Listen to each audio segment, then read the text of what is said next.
Kelly talking to identify the voice for those who are not watching the video. We are Erin and Kelly, and this is the Echoes of Home podcast. Hey everyone. So today we're going to give you sort of an introduction to who we are, how we came together, and what we're, trying to do here with this podcast. Yeah, it's our first episode. All right. Officially. Even though secretly we actually have filmed several others. Yeah, but no one needs to know. Yeah, well, they do now. So, the first talking point we have is who we were before we met, small glimpses of our identities. Mm-hmm. And this is an interesting story that we love to tell. Yes. What year was it that we met? I don't know, 2019? 2019? Yeah, it was before COVID. Yeah. So we were both living out in Barnardsville, North Carolina, which is a pretty rural area. How long was the women's circle going on at my house? I think it had just started. Okay. We had just restarted a women's circle out there that I got introduced to through my sister-in-law, Jen, because she had pretty consistently always done women's circles, and we had it at a couple of different locations previously. That's right. But then it restarted at Bliss, which was the retreat center that you were running. Yeah. And I can remember going, and there was a good amount of women, 30 to 40. It was a huge circle. I feel like I remember that. I don't know if we went in the yoga room first or the living room. I remember those two vividly. Yeah. And how big we just kept having to widen the circle. Yeah. Yep. And I think it was after the circle, but it was after being in your space for a while that I was like, this is very different than other spaces and homes that I've been in Barnardsville. In particular. Yeah.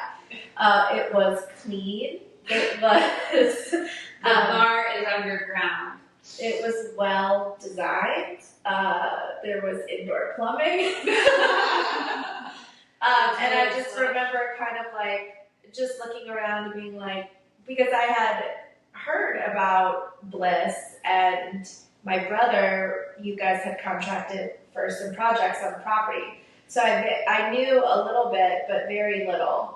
And so that was my first glimpse. And then I honestly don't even remember meeting you in person that time. But we continued with the women's circle. And I remember there was one particular night where I think I had shared pretty vulnerably about my marriage and kind of the struggles that I was going through.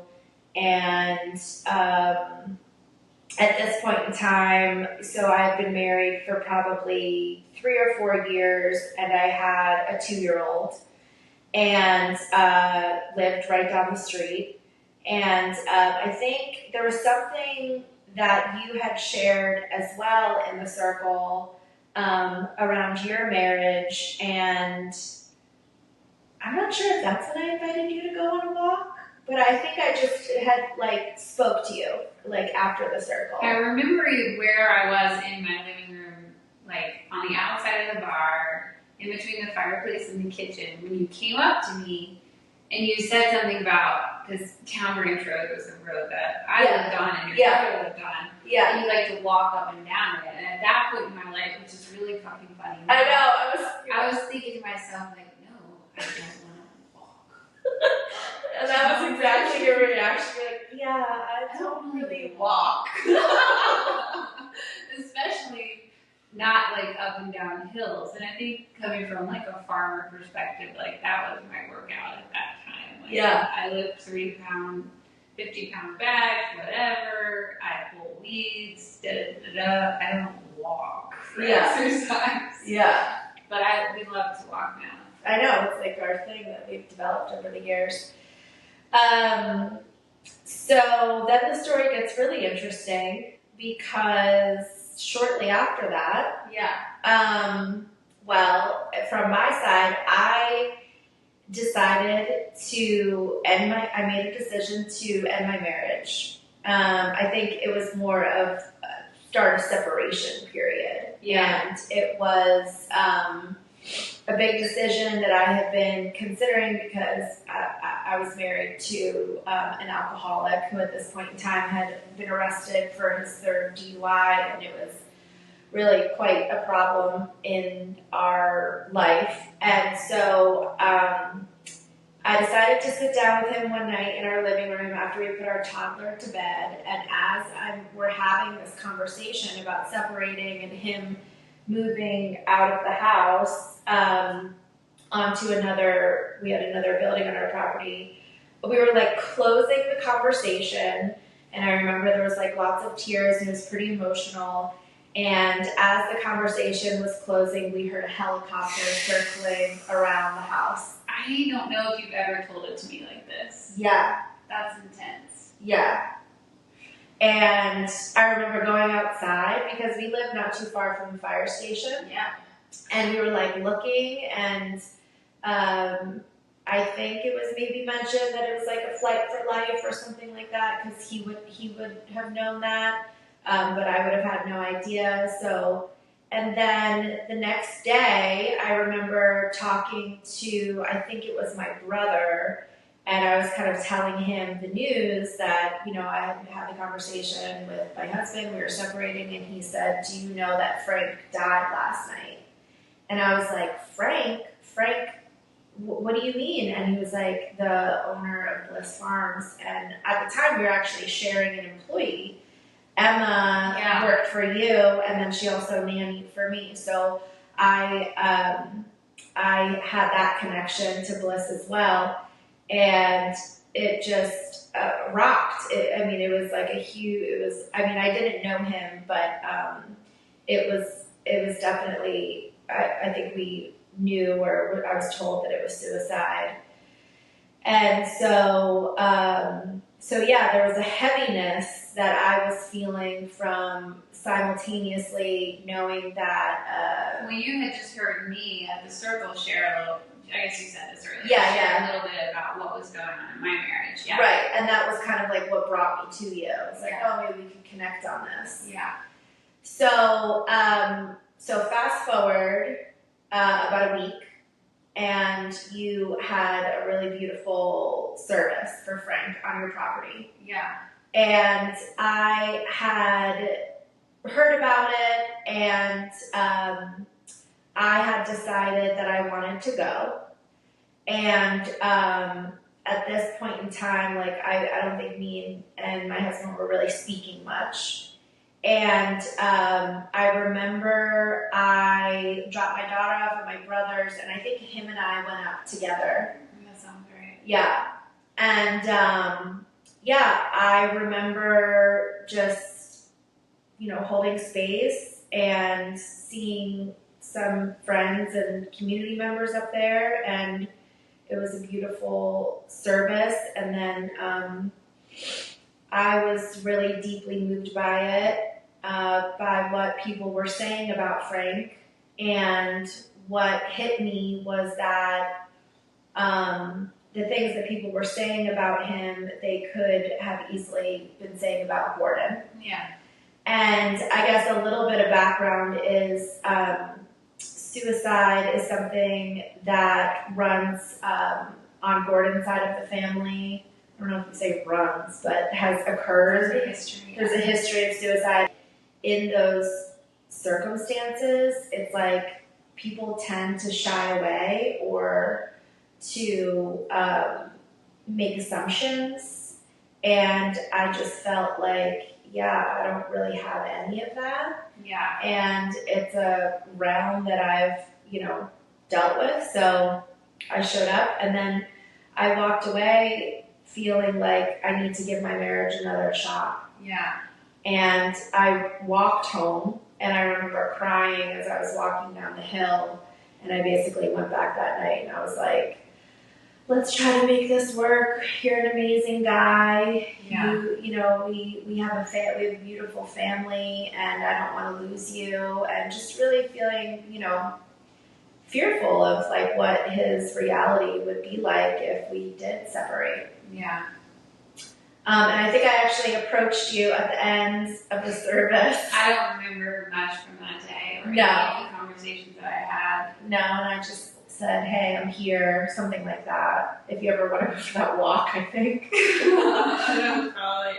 I don't remember. And then we put together a little, I bought you like a cozy blanket. I put together a little care package. I remember that. I remember seeing that. Yeah. I think I did so many funny things then. Like, not long after was a women's circle hosted at the house again. That you didn't come to. The first one? Yeah. Yeah, okay, I don't remember that. But I remember the basket on the counter. Yeah. And all the things in it. Yeah. Yeah. Which I totally understand. Like, it's just a lot of pressure. I think I was planning to, and then,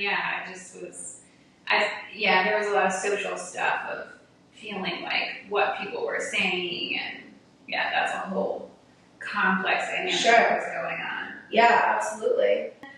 With this prompt for today, I started thinking about, it was like many months later, not many, but several, because it was warm in the springtime. I remember your mom was on the property, and I'm meeting your mom for the first time. I came up, she was on the front porch, and she was helping you clean stuff out. Oh, yeah.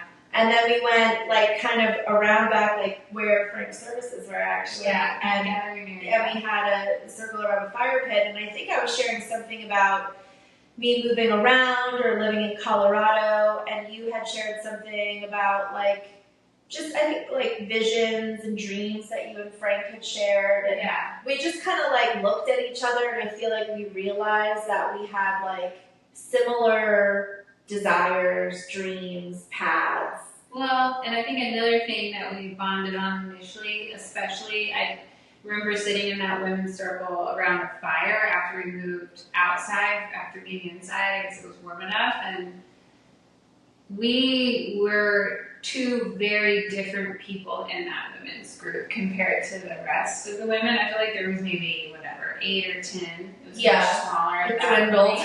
It dwindled. And people were as they tend to do. Oh. Well, at that point, I thought, like, nobody wants to come to the house where somebody committed suicide. It's uncomfortable for everyone.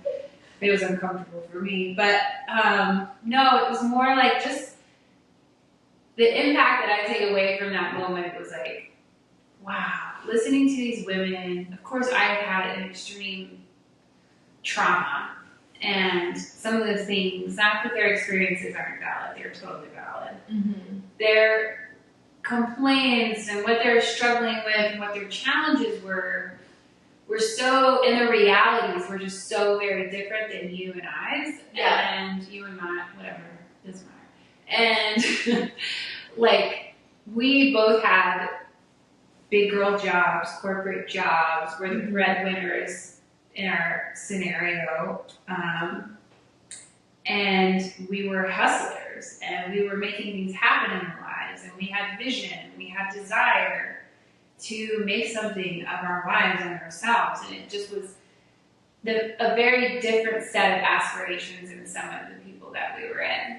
Yeah, I can remember it was also like, for me, when I came to Barnardsville, my parents were there, and my brother and my sister-in-law were there. So a lot of people that I was meeting and around or socializing with were kind of friends of theirs. Yeah. And I was still kind of like looking for my people, but I can remember like, talking to my sister-in-law's friends, and they're like talking about the planting cycle and the moon cycle. And I'm like, that's cool and all, but like, I have no connection to that. Like, I can't hold a conversation around that. I can, like, encourage you and be like, that's amazing. But, like, the homeschooling, planting, farming, homesteading was, like, everyone was doing it. And including me. Yeah, I know. That was a part of the business. But it was a part of the business. Yeah. Which just put you on a different frequency that even with that I could relate to. Yeah.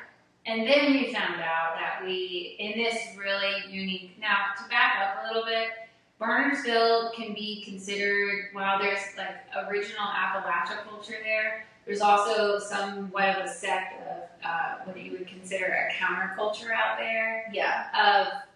Hippies isn't the right word, but you could say like down to earth hippie types who are very into homesteading and living in harmony with nature and this type of thing. So for us to sit in the circle together and relate on what I'm about to say, which is the Real Housewives of, that was like, holy fuck, this girl, who are you? You have a job, yeah, like you can get down with homesteading and gardening and have like a, burly husband who's hardworking, good with his hands, whatever. But you also like the housewives. Yeah. And, we clothes, shopping, we wear makeup when we motivated, like to have our, take care of ourselves. Yeah. That was the beginning. That was the beginning. Yeah. Because it wasn't like right away that we started hanging out. Obviously, I had a lot going on. I feel like I remember the first time you came over is after I had sold Bliss, which was probably close to a year, a little less than a year from the time we had originally met. And you came over to my rental house and we drank wine and watched the Housewives together. Yeah. Who was that girl? Oh, Erin. God. Try to define her and then I'll try to do the same for me. Yeah. Maybe compared to now.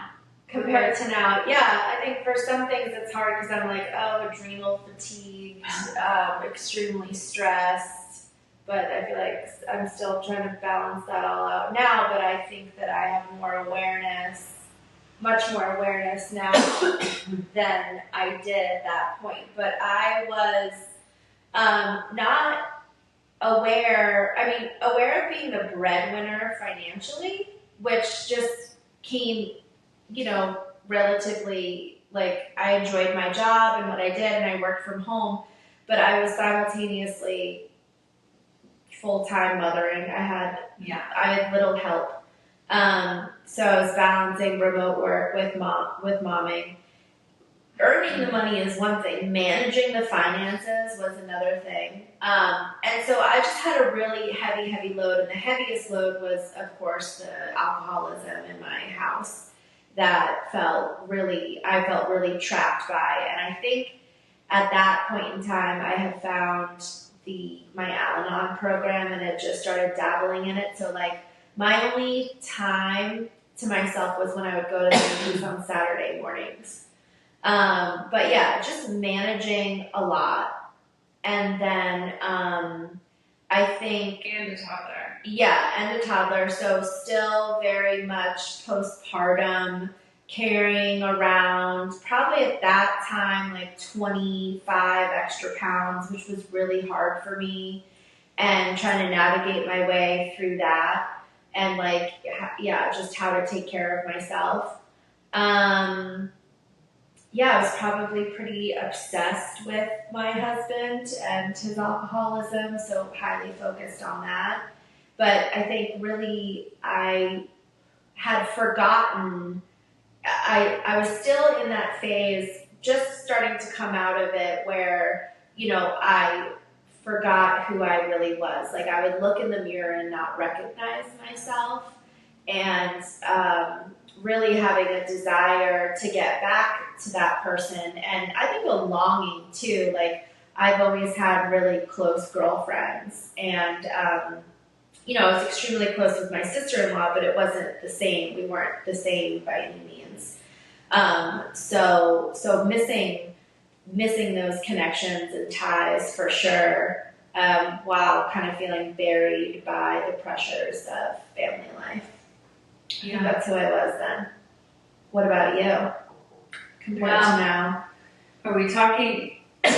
Well, I'll do both. I'm drinking lemon and cayenne water. That was probably a bad idea for talking because I might have to get up and get some water here in a second. But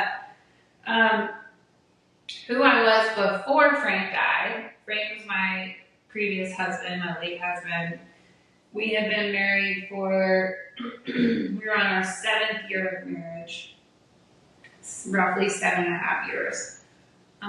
when he died in January of 2020. So who I was before that, I used to say BFD, like Kelly BFD before Frank died, and then AFD after Frank died. Two totally different experiences.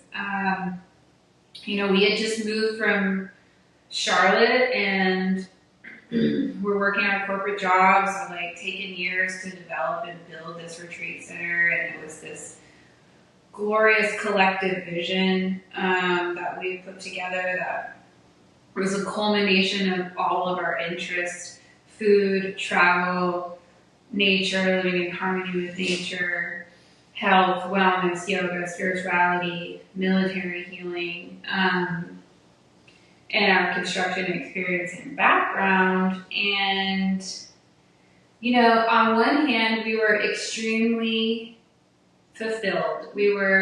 I was striving still to build. Mm-hmm. We were working full-time jobs for many years leading up to what I guess was 2019 was the first full retreat year where both of us were fully employed there, I believe. So adapting to self-employment lifestyle after being employed. I think I was having a little bit of imposter syndrome issues after working so hard and striving to get to this place where we hold this container and vessel of health and wellness and spiritual journeys and healing for other people. That was so much for me to bear, and I was so overwhelmed, especially with criticism or negative feedback when we had literally given like every ounce of ourselves to create what we had. So I was not in balance in my spiritual journey, my physical health. I wasn't taking as good of care of myself as I am now, like not anywhere close. And I was like having marital stresses that I was on like the second round of the same issue coming up with my husband, which was just like, at that point I was choosing to stand up for myself for the first time, and I hadn't done that before. And so that was vulnerable. I was like on edge and just not really sure of who I was, but trying to be. Mm-hmm. It was like building a whole new community, a whole new set of friends. I completely lost in like my project and my entrepreneurial efforts. I leave the land for like 7 days at a time normally. Yeah. So it was really interesting, polarity. Like I loved the connection with nature and being way out there and all the stuff, the gardening, the goats. But I was like, I really felt like hiding when guests would come. Like I would love to do all the back end stuff, but I did not. There were moments that I like hid in the kitchen behind the refrigerator because I just couldn't deal with like that face-to-face interaction, because I was just like so at my edge, especially when I met you. I was at the end of the retreat season. Yeah. They run April to November. We did 3 retreats a month. So 1 weekend off, and typically we would, Wednesday through Sunday the retreat would be, or most of them were Thursday through Sunday, and then Monday, Tuesdays we're also working. So working 7 days a week because we were flipping a property and getting ready for the next round of people. Yeah. So I was strung the fuck out and exhausted, and the retreat season ended in November. Mm-hmm. And not sure what the hell was going to happen in my marriage, because that's a whole other episode we could get into, the details of what were happening in our marriage, but marriages. Yeah. So compared to now, that girl wasn't as self-assured, hadn't come nearly as far. However, I had been in therapy for like 5 years at that point, but still had a lot to learn in that department and hadn't like honed in on my physical health in the way that I have now, or I had lost sight of my yogic journey and my spiritual path, and just was the difference is night and day, I feel like. Yeah. It's funny, I don't know, I think some things are clear of how I am different now, and other things are like a little more foggy. Like, how different am I? Well, I like to, during that time, like, I remember this visualization of the pendulum. Mm-hmm. And at that point in my life, in my adult life, I had swung to every side, to both sides of the pendulum, into every extreme. Sure. Whether it was the extreme in my yoga journey, extremely out of my yoga journey. Yeah. Extremely in my health and wellness and holistic way of being, extremely out of it. Yeah. I had like tested the waters. Yeah. So after that moment, I was coming back to the truth is always somewhere in the middle, which is something I say a lot. Like figuring out how to be a little more in the middle and less in the extremes. Yeah. But I was on the precipice of that at that moment. Yeah, I resonate with that too, because I feel like I was kind of coming out of this first time motherhood experience and completely losing myself. So kind of like going into that extreme and like trying to come back to me and find that middle ground. So I guess this is a good way to segue as I'm looking at our notes here. Yeah. I think we have a lot of shared threads. We're both mothers now. I have a 2.5-year-old boy, you have an 8-year-old daughter. Mm-hmm. We both have a background in yoga and spirituality. Mm-hmm. We're both passionate about health, wellness, self-care, learning about emotional intelligence and psychology and continually evolving. So, We should talk about that a little bit. Well, I think we should. And I would also like to make the point before I forget that says, I think what we're trying to do here in this podcast is drawing from those experiences in the women's group where Erin and I now have been in several versions of women's groups, and our shared experience in that is the major benefit that we have, what we take away from the women's circle is listening to one another's experience.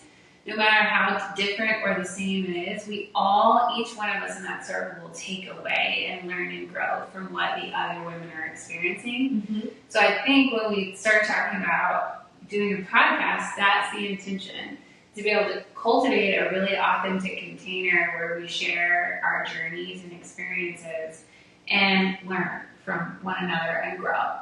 Yeah, I think the shared experience is so powerful because it may not look exactly the same, but in creating a container where women, and I think this is true for all humans, can be vulnerable and it's a safe place, which is what we would cultivate in our women's circle and what is come to be a very safe place between the two of us, is that everyone can relate and has something that they can get from it. Totally. And that connection is such a powerful force, because I think, especially as, Kelly and I have shared some pretty intense life experiences that we've both gone through just in the past couple of years, that you often feel alone in, or you feel this is too crazy for people to relate to, or I have no one who gets it.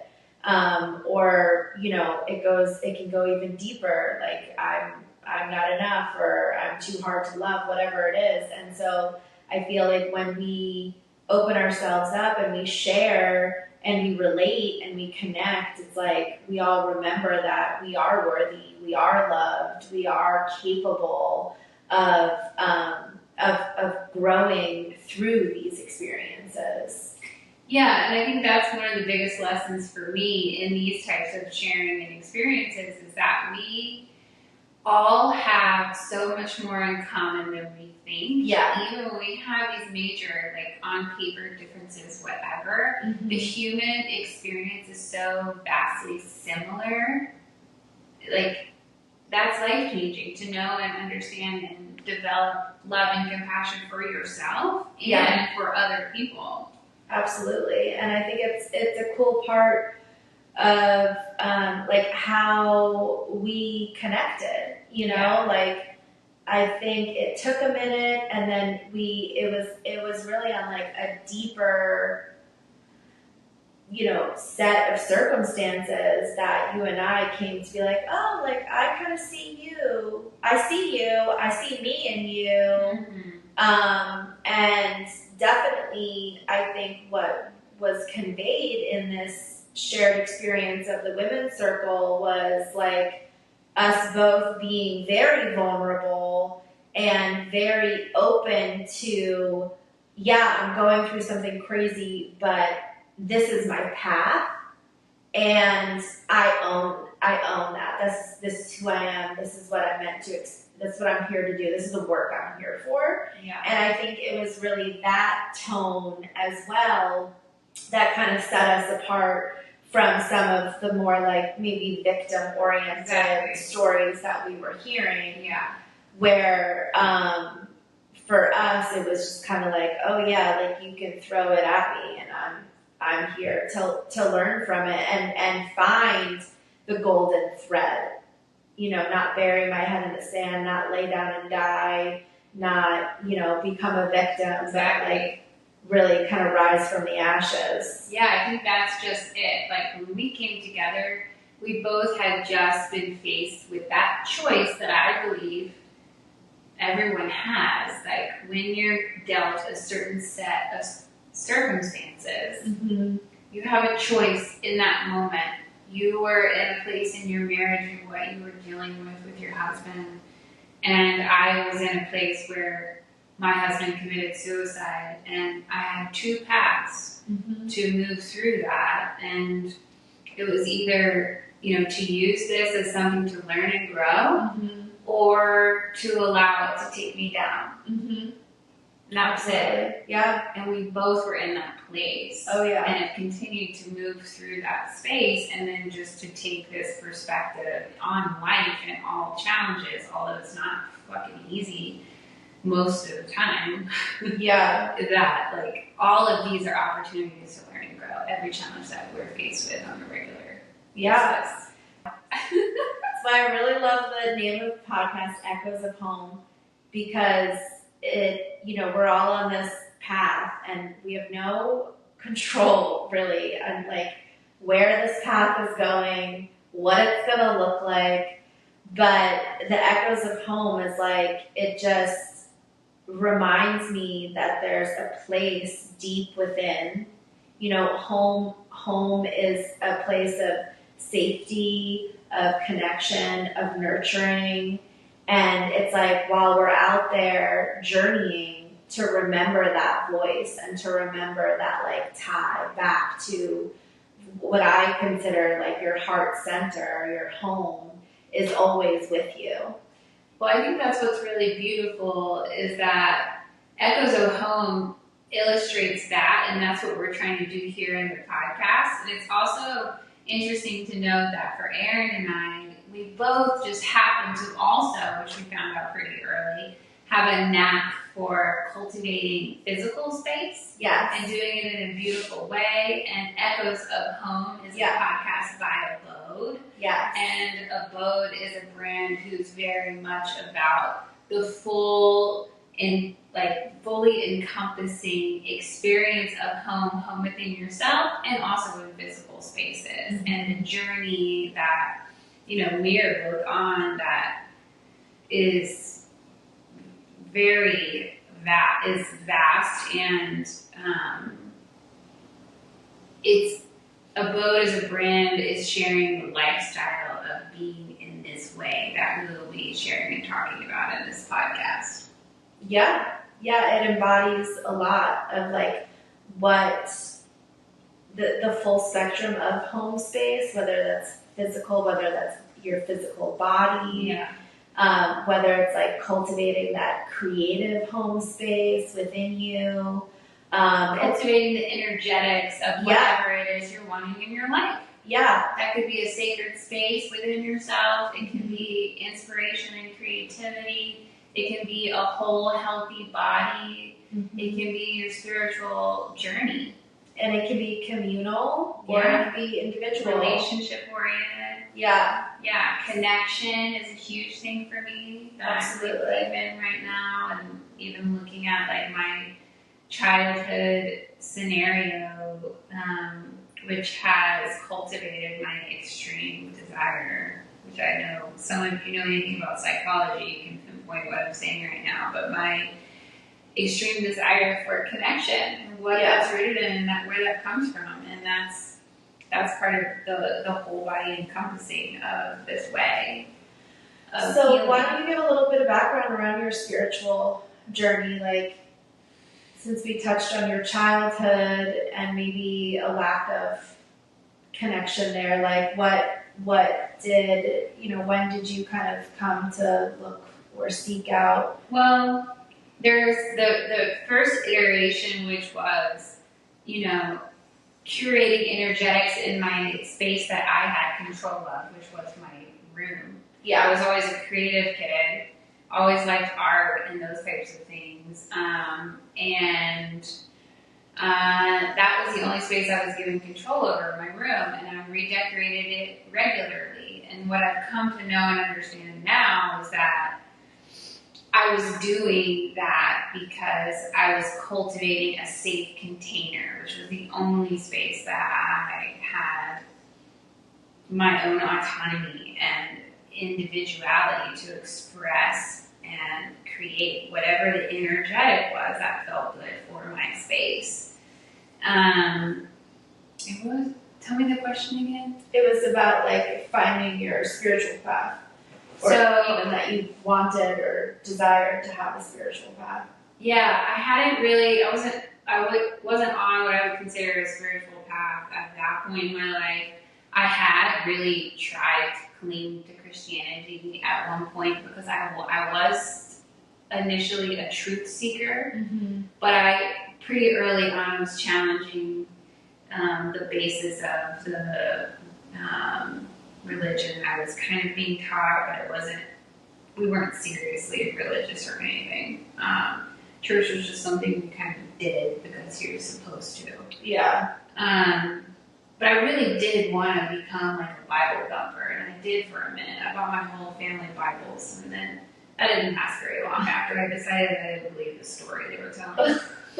And then it was college, really, is where my spiritual journey started. I started doing yoga, in high school casually with my mom. And then I started practicing seriously in college. And that was because I started researching religions all around the world, trying to, at that point in my life, I thought, one of these has to be true.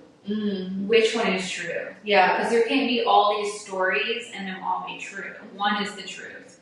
So I started looking for the truth, and I found what I identified with the most. First was Buddhism, and then that connected into Hinduism and yoga. Yeah. And that's really where I landed, and now I'm stuck. And that's where it started for me. So how old were you at the time? It was landed in it.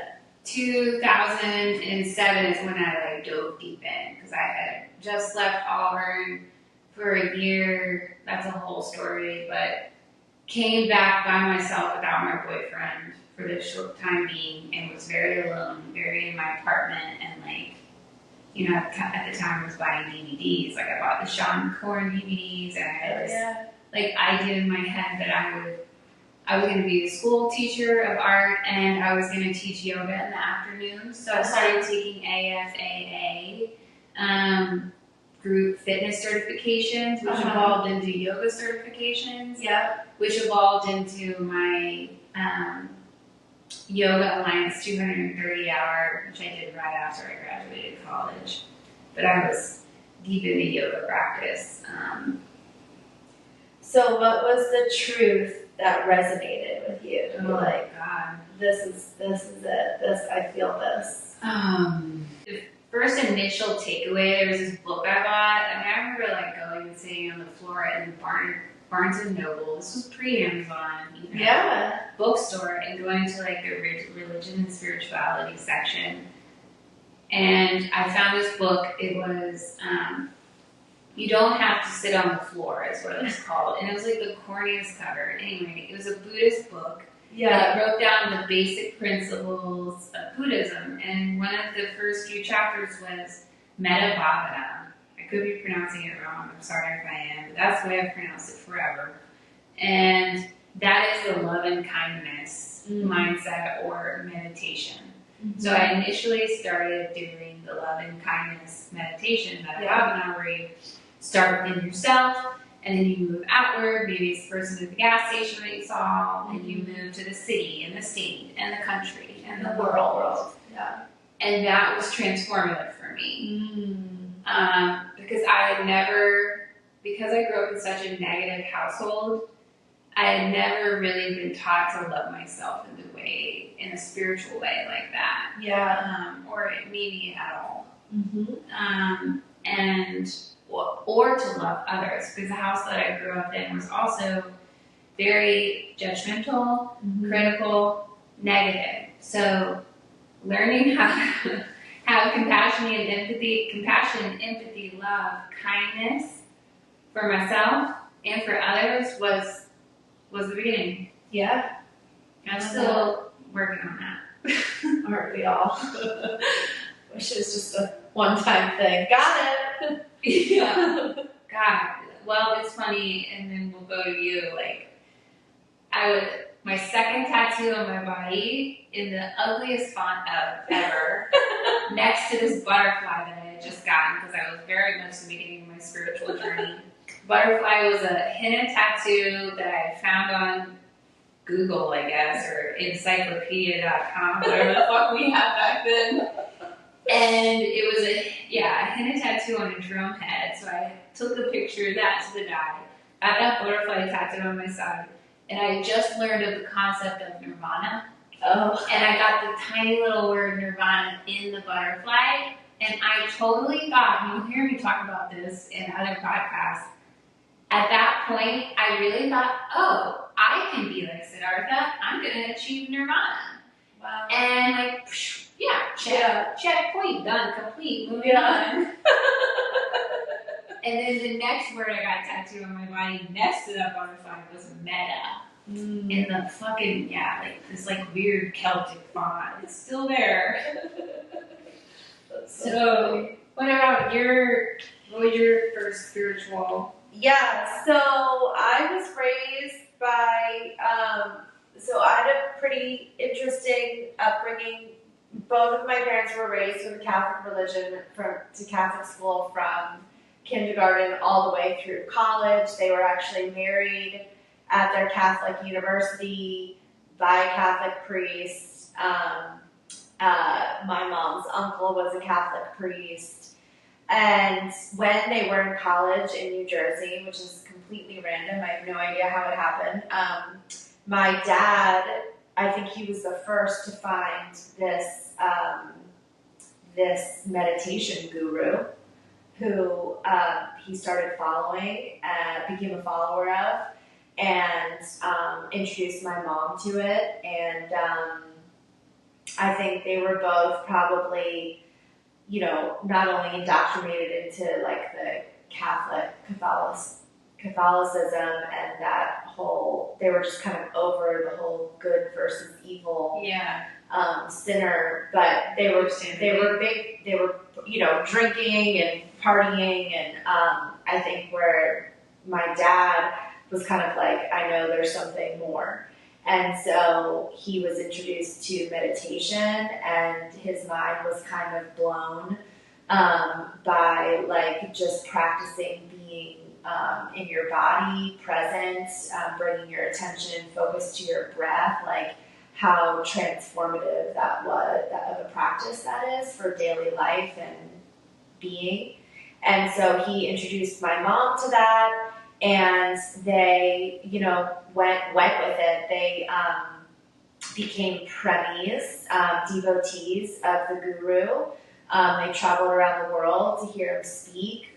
They practiced yoga. They became vegetarian, and they were a part of a satsang of fellow premies. And that core social group of people who were all experiencing the same thing and around the same age, that became my parents' social circle and their closest friends my whole upbringing. And so being raised in New Jersey, being raised vegetarian, I was always like a black sheep. And then my my whole family, we were considered black sheep. It was just not really that heard of. So that definitely affected me. But my dad was a social worker. He worked in mental health as the executive director of a mental health agency. And then my mom was a labor and delivery nurse. They taught childbirth classes out of our basement when I was really little. And I can recall, like, whenever I was sick a lot as a kid and struggled with allergies and all this stuff, and my mom would always attune me to my breath no matter what was going on. So that really stuck with me. And then I can remember getting older and my parents really just making me aware that God is all around me, and to feel like we would often pray at night.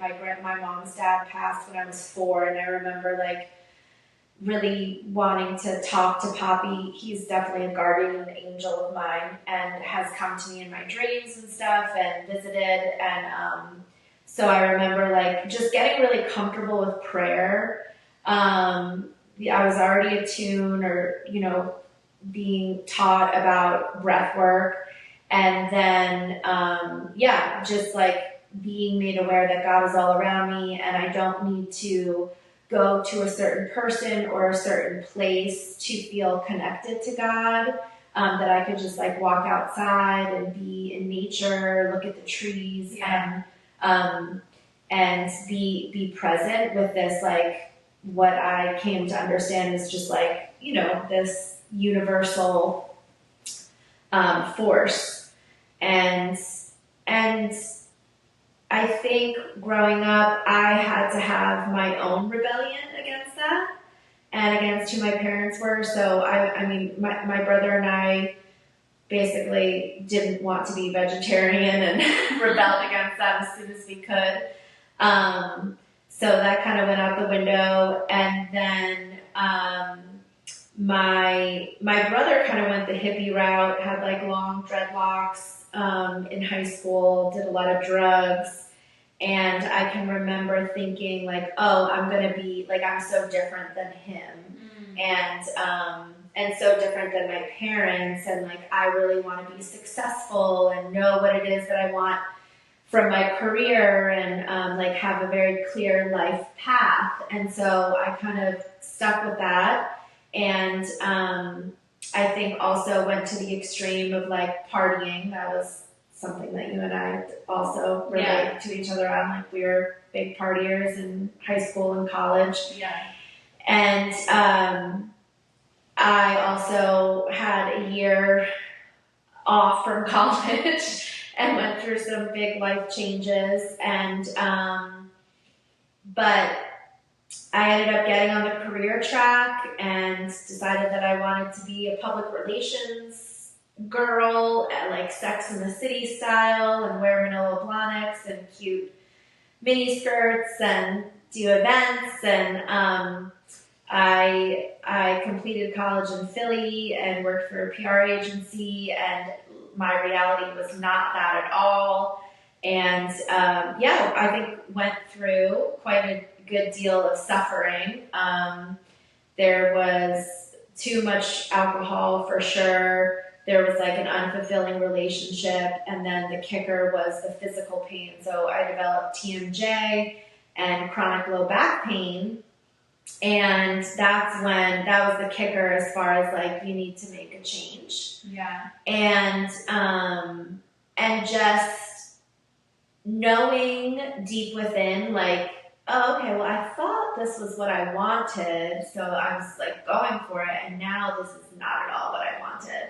And so when I was 24, I kind of had this spiritual awakening that brought me to sell most of my belongings, break up with my boyfriend, and my 3-year lease with my 3 best friends in Philly, and move out to Portland, Oregon, where the next day I found myself in a yoga studio that was painted my favorite color, the same color as my every wall. I've had at least one wall painted coral in pretty much every space I've lived in since I was 18.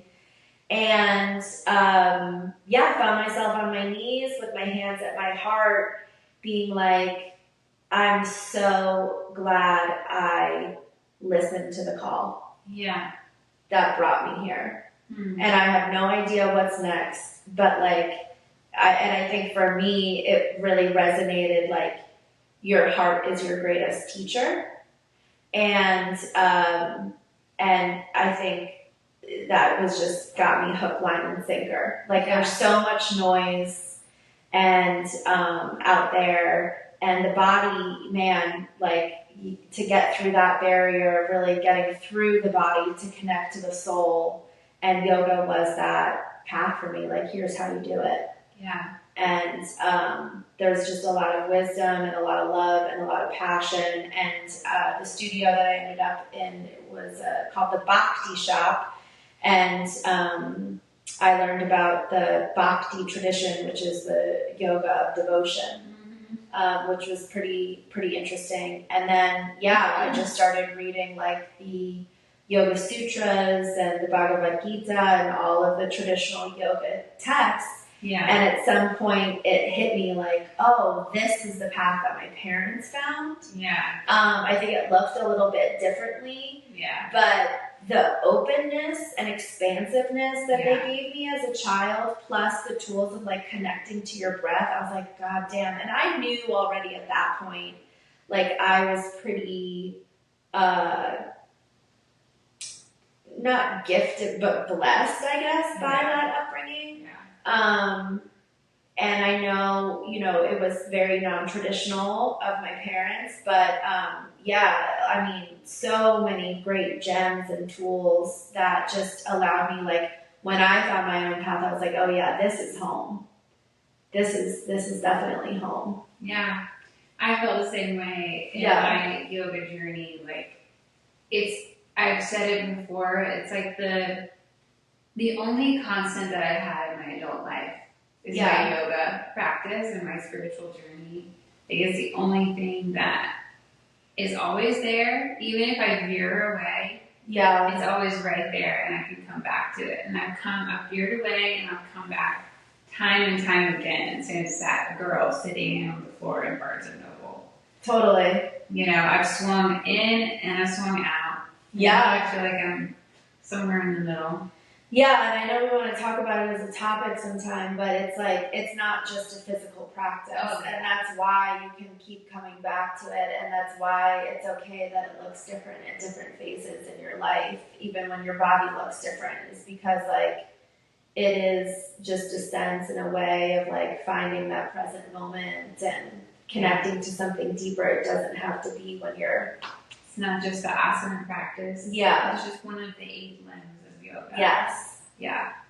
Yeah, I have a quote from the Gita in Sanskrit on my feet, which I got maybe in 2020. Yeah. Around the time I was swinging back to the other side. And like, one of the translations, I think it's 6.7, could be 6.6. It's like, elevate yourself through the power of your mind and do not degrade yourself, because your mind can be your best friend or your enemy of self. Mm-hmm. Yeah, so true.